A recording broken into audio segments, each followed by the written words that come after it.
My business partner announced he was firing me and marrying my wife, so I signed everything over to him. The emergency board meeting was supposed to be about quarterly numbers. Instead, my business partner Quinn stood up and cleared his throat. "I'm calling this meeting to address a leadership change," he announced. Everyone looked confused. "Effective immediately, I'm removing Garrett as CEO and taking full control of the company." The room went silent. Then my wife Natalie, who I'd brought as my guest, stood up beside him. "And I'm filing for divorce," she said, holding up papers. "Quinn and I are getting married. We've been together for 8 months." The board members stared. My assistant covered her mouth. Quinn pulled out a buyout agreement and slid it across the table to me. "We're offering you $200,000 for your 50% stake. Sign now, and this stays quiet. Refuse, and we'll make this ugly." He leaned back, smiling. "The company votes to remove you. 4-3. I already have the board majority." Natalie squeezed his hand. "Don't make this difficult, Garrett. Just take the money and let us move forward. You're not cut out to fight this." She looked at me with pity, like I was already defeated. The board members who'd voted against me wouldn't meet my eyes. They thought I was finished. Quinn tapped the contract. "Come on. 200K is generous considering I could remove you for nothing. We both know you're not a fighter. Just sign." I stared at the papers, at the pen, at Natalie's hand and Quinn's, then I laughed. A quiet, cold laugh that made Quinn frown. I picked up the pen. Natalie smiled. Quinn relaxed. I signed every page without reading them. Quinn blinked. "Wait,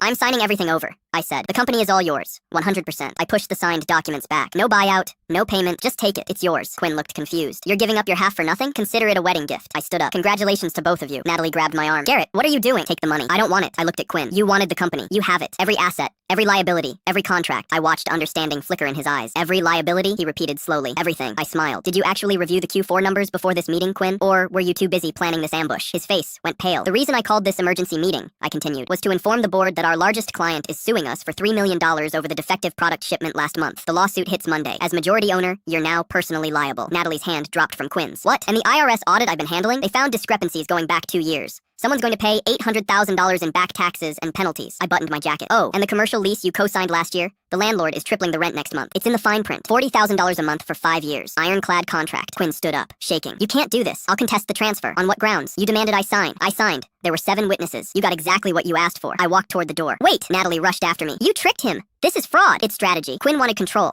Now he controls a sinking ship. I looked at her. "And you wanted a successful businessman. Hope you like dating someone who's about to declare bankruptcy." Quinn was frantically reading the contract. "This can't be legal." "Every word is legal. I had 3 lawyers review it." I opened the door. "You called me not a fighter. You were wrong." Behind me, Quinn was already yelling. "You said this would be easy. You said he'd just take the buyout. He should have. Everyone takes the buyout." "Well, he didn't. Now what do we do?" "I don't know, Quinn. You said you had this handled." Their voices echoed down the hallway as I left. The lawsuits took 6 months to resolve. Quinn lost everything. The company folded. He declared bankruptcy. Natalie left him 3 months in when she realized he couldn't pay for her lifestyle anymore. The divorce she filed against me got finalized, but the prenup I'd insisted on meant she got nothing. I took the $200K I refused and my severance package and started a consulting firm. Within a year, I'd signed half of Quinn's former clients. Quinn works retail now. Natalie moved back in with her parents. And me, I bought the building where Quinn's company used to be. I put my new company's name where his used to hang. I won.